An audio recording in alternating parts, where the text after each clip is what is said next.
So when you look at New Mexico as an offensive team right now, they've been very explosive, and their quarterback is also their leading rusher. How do you kind of look and face an offense like that to keep everything somewhat contained? Well, you just got to do a good job. We know he likes to run the ball a lot, and that's why we recruit the way we do. We have really fast DNs, really fast linebackers. We're trying to keep contained on them. When you got a quarterback that can run and throw the ball, you want to keep him in the pocket as much as you can. I think on the year, I think it's like 53 pressures with like one time being on the ground, and then a few other times him like I think it's like 2, 3 other sacks of him just running out of bounds. So you want to do your best, just keeping him in the pocket and just make him throw the ball as much as possible. You did talk about how defensively you guys have been playing very sound fundamental. How important is it to approach a team that has so many explosive plays in that regard? Well, if you look at our schedule, we played a bunch of teams that are very explosive as well, and it really just comes down to being fundamental and knowing your job, because we're going to do our best to try and limit the explosives and try to move the ball down the field, as much plays as possible, or things like that. So. Drew, I know at one point I talked to you and you said you don't want to be just a big dumb guy who goes out and blocks. How big of an emphasis has there been with the entire offensive line this year just on that more mental side of the game? Oh yeah, we think about that a lot. We try to make sure Jacob, obviously, he has a big job in his hand, like running the offense through him, especially our run game. So him being able to do that and all of us communicating everything at all times, that's one of those key factors in being able to be sound mentally.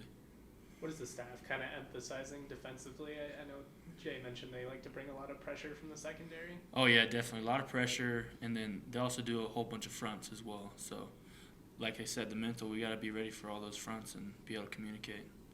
How important was it to get that win Saturday? Kind of the reward of kind of the work you guys are putting in to get the trophy and all that. It felt good, but obviously, like that fourth quarter, we let that just slip away from us. That was a big letdown for the offense. Defense got multiple turnovers and gave us a position to end that game, and we just did not. So we want to be able to complement the defense and freaking do our job. Yeah. What do you feel kind of led to that in the fourth? What do you need to clean up? I think just mentally. I don't know if it was I don't really know. I meant we gotta communicate and just be able to make plays. That's all there is to it for the offense. We gotta start drives, end games. That's what we gotta keep doing. Is that maybe another step in the development of this program of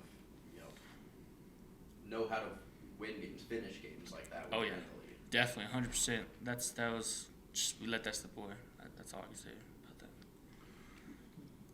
that. You go into a game from last week where you hadn't beaten them in a while. This week you haven't lost to this team in 12 straight tries. How do you approach that game type of mentally? Does that become part of the equation, or do you just push it aside? No, we don't care at all. The Air Force game's over too, so all we care about is the New Mexico Lobos. That's all. We don't care about any records or anything else but winning. You've also had some young players kind of come through when their time is needed. Owen Long, Dylan Phelps, offensively Dupree, Tanner's had to step into a big role. How impressive is it for you guys to look and see young guys keeping up the pace and taking advantage of their opportunity when they get it? Well, I kind of just think it's the way they practice, the way they come to, practice every day. You could tell everybody on the defense, everybody on the offense, they're locked into what they need to do, and, they're just waiting for their opportunity. And I feel like, Owen, guys like that really took advantage of that. And, a lot of guys, when their opportunity comes, they're gonna take advantage of it as well. So I think that's a trend that's gonna keep on happening. What type of growth have you seen out of Kershke this season? Because he's obviously coming off of a massive performance. Well, to start before fall camp, during fall camp, we knew he was gonna be a great player. This is a matter of time before it starts showing up as much as it does, and he has the potential to be that type of player every single game. And the defense, we were very surprised about that because he does that in practice every day. So it's kind of just it's just I'm just really happy for him, and I just know he's going to continue to keep doing that, and that's what we need out of him. Some people coming back from injury, stuff like that. So I'm excited for him. He's going to keep progressing and keep doing what he's doing. when What you're makes in- him a great player, though? You know, Jay mentioned that he's really meticulous with his prep and stuff. What makes him a great player? I think he plays really hard. He's a really skilled player. He comes to practice and he plays super hard. He does the things he has to do, and it's been showing up in practice. Like, hey, coach has been talking about it, like like what we do to prepare for every week, things you're doing every day, the recovery, the prep time, the film you're watching, the time you're taking to work on your skills and stuff like that. And Gabe is one of those guys you know he's doing that all the time, and it shows up, starting to show up in games. So like a lot of our team, coaches are saying like, hey, this is an example of what we're trying to do for everybody else on our team, and I'm just happy for him. Drew, how do you feel about the offense having that blend of being able to like grind out some drives with the run game the way you have been, but then you have guys like Caleb who can make that explosive play? How close are you to being that team that's kind of not only just balance run pass, but grind and blow up? No, yeah, obviously the first thing we want to do is be able to grind and get the run game going and then make those passes. But it is nice to have those explosive players and know that and be confident in those guys to go make those plays.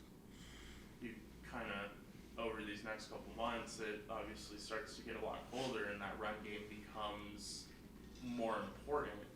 Just how excited are you as you start to get colder, or as the weather starts to get colder, to go into that kind of run first kind of Oh weather? yeah, no, definitely. We get excited for every game. Like we want to put the offense on our shoulders and be able to go kill some guys. So that's just a bigger opportunity for us, and we love that.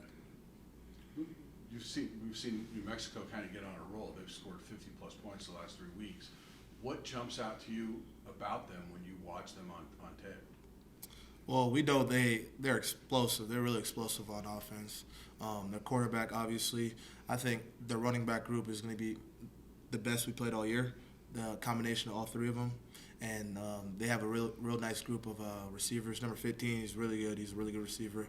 That's a guy that they want to get the ball to. So we just have to do it. Like I said earlier, we have to do a good job of trying to limit their explosive, trying to limit their best guys, and it's going to be a big thing for maybe the linebackers as well, because their running back group is so good, and they do a good job of blocking, getting downhill, things like that. So like I said, it's going to be a big challenge for the linebacker group again, but I feel like it's something we could do. Thanks, guys. Thanks.